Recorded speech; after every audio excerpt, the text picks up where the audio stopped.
यस्य स्मरणमात्रेण जन्मसंसार बंधनात् विमुच्यते। नमस्तस्मै विष्णवे प्रभविष्णवे। गुरुर्ब्रह्मा गुरुर्विष्णु गुरुर्देवो महेश्वरः। गुरुस्साक्षात् परब्रह्म तस्मै श्री गुरुवे नमः।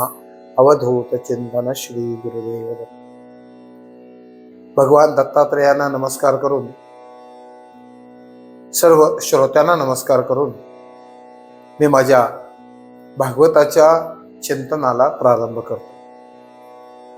या श्री दत्त भक्ती या युट्यूब चॅनेलवरून आपण भागवतातील एकादश स्कंदात भगवान गोपाळकृष्णांनी उद्धवांना सांगितलेली अवधूत गीता आणि त्या अवधूत गीतेचे चिंतन अभ्यास आपण करतो आहोत। या अवधूत गीतेमध्ये भगवान दत्तात्रेयांनी अवधूत अवस्थेमध्ये जे 24 गुरु केले, ते 24 गुरूंच्याकडून जे ज्ञान दत्तात्रेयांना प्राप्त झालं, ते ज्ञान भगवान दत्तात्रेय अवधूत रूपानं यदुराजांना सांगताय। काल आपण भगवान दत्तात्रेयांच्या 21व्या गुरुचा विचार केला, सापाचा विचार केला। साप या दत्तात्रेयांच्या गुरूंना आपण नमस्कार केला। आता भगवान दत्तात्रेयांचा 22वा गुरु आहे शरकार। शरकार म्हणजे बाण तयार करणारा लोहार भगवान दत्तात्रेयांचा गुरु आहे। भगवान दत्तात्रेय यदुराजांना सांगतात की एक लोहार बाण तयार करत होता आणि तो बाण तयार करत असताना, त्या बाणाला धार लावत असताना, त्या बाणाच्या टोकावर त्याचं चित्त स्थिर झालेलं। तो बाण घासायचा आणि असा बघायचा। त्या लोहाराच्या दुकानावरून राजाचा लवाजमा गेला। आता राजाचा लवाजमा निघालेला आहे, राजाची मिरवणूक निघालेली आहे। लोक सगळे जय जयकार करतायत राजाचा। राजाच्या त्या हत्तीच्या अंबारीवरून राजा जात होता, तर समोर वाजंत्री वाजतायत, गर्दी भरपूर आहे, लोक जय जयकार करतायत। अशी ती राजाची ती मिरवणूक त्याच्या संपूर्ण दुकानासमोरून गेली। परंतु एवढी राजाची मिरवणूक जाऊन सुद्धा त्याला ते कळलं नाही। मागून राजाचा एक सेवक आला आणि त्या सेवकानं त्या लोहाराला विचारलं की आता राजेसाहेबांची मिरवणूक इथून गेली का हो? तर तो म्हणतो मला काही माहित नाही, गेली असेल। एवढा मोठा आवाज होऊन, एवढ्या वाजंत्री वाजत असून, एवढं हलकल्लोळ त्या ठिकाणी माजलेला असून सुद्धा त्या बाण तयार करणाऱ्या लोहाराचं लक्ष त्या राजाच्या मिरवणुकीकडे गेलं नाही। इतका तो बाण तयार करण्यात व्यग्र होता। तो म्हणतो की मी लक्ष देऊन जर बाण तयार केला तरच तो बरोबर त्या लक्ष्यावर जाऊन लागणार आहे, त्या धनुर्धर जो कोण असेल। मी जर या कामात हलगर्जीपणा केला तर तो बाण तर लक्ष्यावर लागणार नाही। याकरता काम करत असताना इतकं लक्ष देऊन काम करायला पाहिजे। भगवान दत्तात्रेयांनी सांगितलं की अशा पद्धतीने जर कार्य आपण केलं तरच साध्य प्राप्त होणार आहे। आपलं जे साध्य आहे त्या साध्यावर लक्ष केंद्रित व्हायला पाहिजे।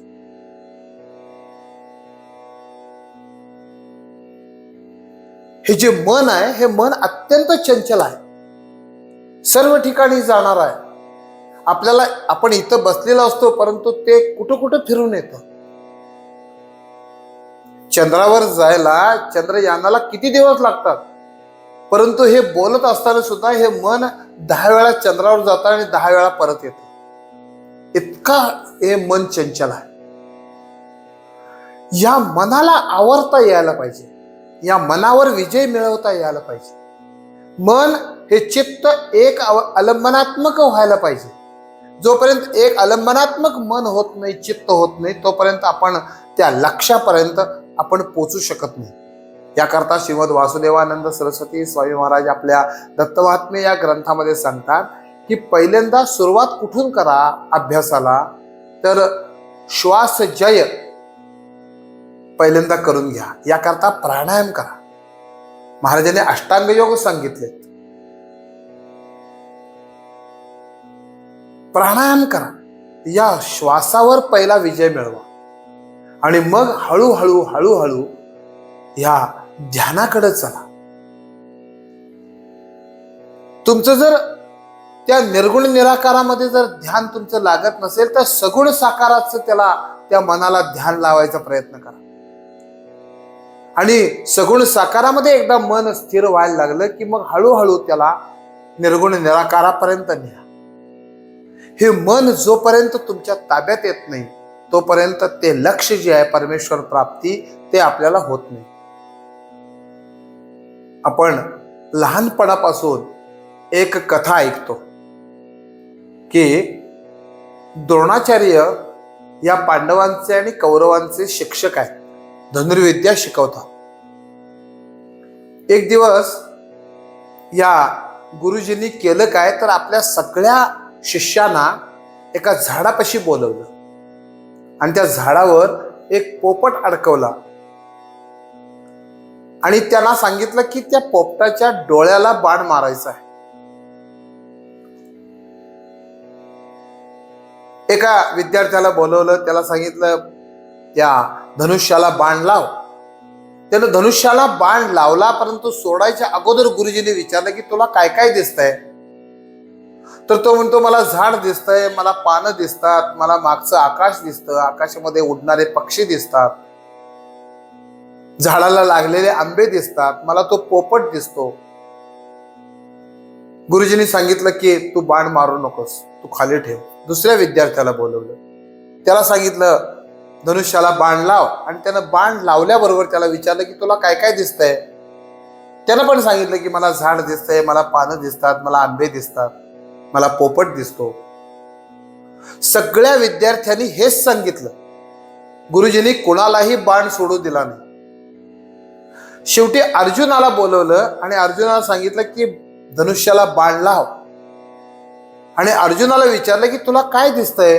तो म्हणतो मला पोपटाचा डोळा दिसतो, मला बाकीचं काहीही दिसत नाही. मग गुरुजींनी सांगितलं की आता बाण सोड आणि बाण सोडल्यानंतर तो बरोबर पोपटाच्या डोळ्याला लागला. ही कथा कशा करताय तर आपल्याला बाकीचं काहीही दिसून उपयोग नाही. मुलं अभ्यास करत बसलेली असतात, लक्ष लागत नाही, लक्ष स्थिर होत नाही. कोणतरी बोलत असतं, काहीतरी आवाज असतो, लक्ष विचलित होतं, त्यामुळं अभ्यास होऊ शकत नाही. त्यामुळं साधकांनी साधन करत असताना, ध्यान करत असताना, परमेश्वर प्राप्तीच्या मार्गामध्ये जेव्हा तो चालायला सुरुवात करतो तेव्हा असं एक आलंबनात्मक आपलं चित्त व्हायला पाहिजे, तेव्हाच परमेश्वर प्राप्ती आपल्याला होत असते. अर्जुन सांगतो भगवान गोपाल कृष्णांना, चंचलम ही मन कृष्ण प्रमाथी बलवत दृढम. हे मन अतिशय चंचल आहे देवा आणि प्रमाथी ऐकत नाही, बलवत दृढम अत्यंत बलवान हे मन आहे, ताब्यात राहत नाही. ज्याप्रमाणे वाहणारा वायू ताब्यात येऊ शकत नाही त्याप्रमाणे हे मन जे आहे हे मन माझ्या ताब्यात येऊ शकत नाही, अतिशय बलवान आहे. परंतु देवाने सांगितलं की काय कर, अभ्यास कर. जर अभ्यास केलास तरच हे मन तुझ्या ताब्यात येईल. देवाने खरोखर मान्य केलंय. देव सांगतात की असंशयम महाभाव मनो दुर्निग्रहम चलम. अभ्यास येतो कौंतेय वैराग्याचे गृह्यते. अभ्यासानं वैराग्य कसं येईल, वैराग्य कसं प्राप्त होईल याकरता तू वैराग्य करता अभ्यास कर.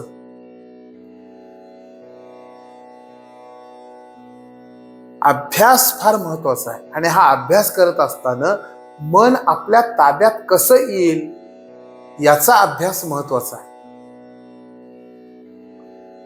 कारण सगळ्याला कारण हे मन आहे. मनावर विजय मिळवता यायला पाहिजे.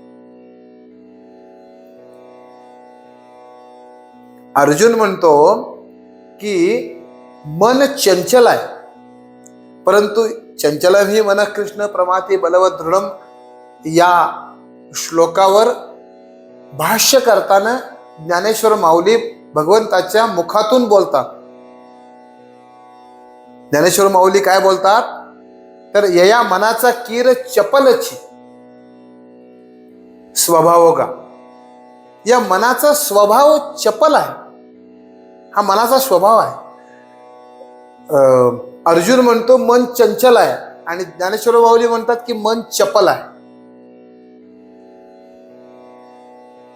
मग चंचल आहे का चपल आहे? कारण चंचल हा दोष आहे आणि चपल हा गुण आहे.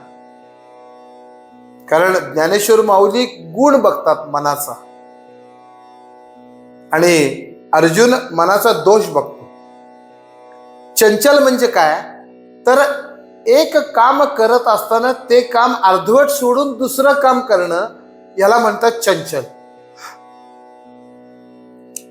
आणि एक काम अतिशय पटापट लवकर लवकर करून दुसऱ्या कामाकडे वळणं, ते काम पूर्ण करून दुसऱ्या कामाकडे वळणं, याला म्हणतात चपल.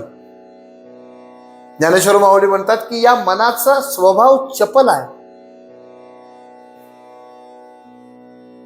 असं हे चंचल असणारं मन देव सांगतात की मला दुसरं तिसरं काहीही देऊ नका, फक्त तुमचं मन मला द्या. 12व्या अध्यायामध्ये अर्जुनाला देव सांगताना म्हणतात की मय्यव मन आधस्त्व मयी बुद्धी निवेशय निवसस्यचे मय्यव आता ऊर्ध्वन्न संशया.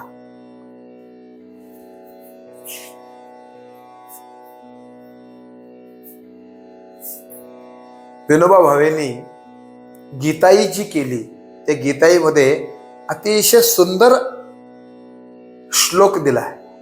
याच संस्कृत श्लोकाचं मराठीकरण करताना विनोबा भावेंनी गीताईमध्ये मन माझ्यात तू ठेव बुद्धी माझ्यात राखतो म्हणजे मग निशंक मीचे होशील तू स्वये. मन जर तू मला दिलंस, माझ्या ठिकाणी मन जर तू अर्पण केलंस, तर तू चिंता करण्याचं कारण नाही, तू मीच होशील, माझं स्वरूप तुला प्राप्त होईल. निशंकची, त्यात शंका धरू नकोस, फक्त तू मन मला दे. मन परमेश्वराला पाहिजे आहे, दुसरं तिसरं काहीही नको आहे, परंतु मन त्या ठिकाणी स्थिर होत नाही, मनाचा स्वभाव नाही. त्याकरता अभ्यास करणं गरजेचं आहे. जोपर्यंत आपण त्या लक्ष्यावर मन केंद्रित करत नाही, तोपर्यंत आपलं जे साध्य आहे ते आपल्याला प्राप्त होत नाही. त्या साध्यावर लक्ष केंद्रित करता यायला पाहिजे, एक आलंबनात्मक मन व्हायला पाहिजे. ज्ञानेश्वर माऊली अतिशय सुंदर ओवी सांगतात. ज्ञानेश्वर माऊली सांगतात की तरिगा ऐसे करी या 8 प्रहरा माझारी मोटके निमिष भरी देतू जाय. ज्ञानेश्वर माऊली भगवंताच्या मुखातून बोलतात की अभ्यास कसा करा, तर 8 प्रहर आहेत दिवसातले. या दिवसातल्या 8 प्रहरातला एक निमिष, निमिष म्हणजे काय तर ही पापणी झाकून उघडण्याकरता जेवढा वेळ लागतो त्याला म्हणतात निमिष. फक्त एवढा वेळ भगवंताला रोज देत जा, आणि एवढा वेळ जरी तुम्ही दिला तरी हळूहळू पंडुसुता मीची होशील. ज्ञानेश्वर माऊली वर्णन करतात की हळूहळू हळूहळू हळूहळू हळूहळू हे जे मन आहे हे माझ्यामध्ये स्थिर व्हायला लागेल, माझ्या स्वरूपाची त्याला आवड निर्माण होईल. आणि एकदा मनाला आवड निर्माण झाली की मग ते मला सोडून कुठेही जाणार नाही, आणि मग हळूहळू पंडुसुता मीची होशील. हळूहळू तुला माझं स्वरूप प्राप्त होईल. या मनाला माझ्या ठिकाणी स्थिर कर. स्वामी महाराजांनी अष्टांग योग सांगितला, थोडासा अवघड आहे स्वामी महाराजांनी सांगितलेला अष्टांग योग, परंतु या प्राणायामानं या श्वासावर विजय मिळवावा आणि श्वासावर विजय मिळवल्यानंतर हे मन जे आहे हे मन हळूहळू हळूहळू त्या परमेश्वराच्या ठिकाणी स्थिर होईल आणि एकदा का त्या ठिकाणी स्थिर झालं की मग ते तिथून कुठेही जाणार नाही, कुठेही जाणार नाही. त्याला त्याची आवड लागायला पाहिजे. कारण झालंय कसं, या भौतिक जगतामध्ये इतके विषय आहेत, विषयाचं इतकं वैविध्य आहे. या विषयाच्या वैविध्यामुळं हे मन जे आहे हे मन सदैव सैरावैरा धावतंय. म्हणून या 5 भौतिक विषयातून त्याला बाहेर काढून परमेश्वराच्या चरणाजवळ त्याला लावायला पाहिजे, त्याचं ध्यान त्याला लागायला पाहिजे. आणि एकदा त्या ध्यानाची त्याला आवड लागली की मग दिवस रात्र ते मन फक्त त्याचंच ध्यान करेल. फक्त त्याला आवड निर्माण होण्याकरता पहिल्यांदा त्याला ओढून आणायला पाहिजे. लहानपणी मुलं शाळेला जात नाहीत, रडतात, परंतु एकदा का शाळेची ओढ लागली, शाळेची आवड निर्माण झाली की मग शाळेच्या अगोदरच ती मुलं तयार होतात. कारण वर्गमित्र चांगले चांगले असतात, शिक्षक चांगले असतात, रोज काहीतरी वेगळ्या वेगळ्या गोष्टी ऐकायला मिळतात. मग त्याचं मन घरात लागत नाही, मग शाळेला जाऊया म्हणतं मूल. एकदा त्याची आवड मनाला निर्माण व्हायला पाहिजे. मग ज्ञानेश्वर माऊली म्हणतात की हळूहळू पंडुसुता मीची होशी. तर मन परमेश्वराच्या ठिकाणी एकाग्र व्हायला पाहिजे. आणि ही एकाग्रता जी आहे ही एकाग्रता त्या लोहाराकडून भगवान दत्तात्रेयांनी शिकली. तो इतका त्या बाणाच्या टोकावर एकाग्र झालेला की संपूर्ण राजाची मिरवणूक जरी गेली तरी सुद्धा त्याचं तिकडे लक्ष गेलं नाही. इतकं जेव्हा त्या बाणावर त्यानं काम केलं तेव्हा तो धनुर्धर जेव्हा तो बाण सोडेल तेव्हा तो बरोबर लक्षावर लागेल. याकरता जे कार्य आपण करतो त्या कार्यामध्ये इतकं देहभान हरपून आपण ते कार्य करायला पाहिजे, तेव्हाच ते कार्य यशस्वी होतं. म्हणून परमेश्वर प्राप्ती करत असताना, परमेश्वर प्राप्तीच्या मार्गावर चालत असताना जे साधन आपण करतो, जे ध्यान आपण करतो, जे नामस्मरण आपण करतो, ते नामस्मरण करत असताना अतिशय एकाग्रतेनं मन चित्त एकाग्र करून जेव्हा साधन आपण करू त्याच वेळात त्या परमेश्वराची आपल्याला प्राप्ती होती. एवढा मोठा गुण ह्या शरकाराकडून म्हणजेच बाण तयार करणाऱ्या लोहाराकडून भगवान दत्तात्रेयांनी घेतला. हा गुण आपल्या जर जीवनामध्ये आपण आणू तर सर्व ठिकाणी आपल्याला यश मिळेल. आपण विद्यार्थी असू, आपण नोकरी करत असू, आपण घरकाम करत असू, आपण काहीही करत असू, परंतु कुठल्याही कामावर जोपर्यंत आपण मन एकाग्र करत नाही तोपर्यंत ते कार्य यशस्वी होत नाही. म्हणून गृहस्थ आश्रमी असतील, महिला असतील, माता माऊली असतील, लहान मुलं शिक्षण घेत असतील, नोकरी करत असू किंवा साधन मार्गामध्ये परमार्थ मार्गामध्ये या ज्ञानमार्गाकडे आपण चालत असू, या दोन्ही ठिकाणी या एकाग्रतेची अत्यंत आवश्यकता आहे. कारण मन एव मनुष्याणाम कारणम बंधमोक्षयोः असं म्हटलंय. कारण मनच हे कारण आहे बंधाला आणि मोक्षाला. पुन्हा पुन्हा जन्म घ्यायला लावायला सुद्धा मनच कारण आहे. आणि या जन्म मृत्यूच्या या परंपरेतून मुक्त करणारं सुद्धा मनच आहे. म्हणून जोपर्यंत मन एकाग्र होत नाही तोपर्यंत ते साध्य आपल्याला प्राप्त होत नाही. याकरता मनाची एकाग्रता व्हावी. ती कशी व्हावी तर ह्या बाण तयार करणाऱ्या लोहारासारखी व्हावी. याकरता भगवान दत्तात्रेयांनी या लोहाराला गुरु करून घेऊन त्याचं जे ज्ञान आहे ते ज्ञान आपल्याला सांगितलं की असं मन एकाग्र करा. एक आलंबनात्मक मन जेव्हा तुमचं होईल त्याच वेळा तुम्हाला परमेश्वर प्राप्ती निश्चित होईल. ज्ञानेश्वर माऊली सांगतात की हळूहळू पंडुसुता मीची होशील. भगवान दत्तात्रेयांच्या चरणी आपण अशी प्रार्थना करूया की असं एकाग्र मन आमचं व्हावं. याकरता आपलं ज्ञान आम्हाला तुम्ही द्या. त्यांच्या चरणी आपण नतमस्तक होऊया. भगवान दत्तात्रेयांच्या या शरकार या गुरुला आपण नमस्कार करूया. आणि माझ्या वाणीला मी या ठिकाणी विराम देतो. अवधूत चिंतन श्री गुरुदेव दत्त.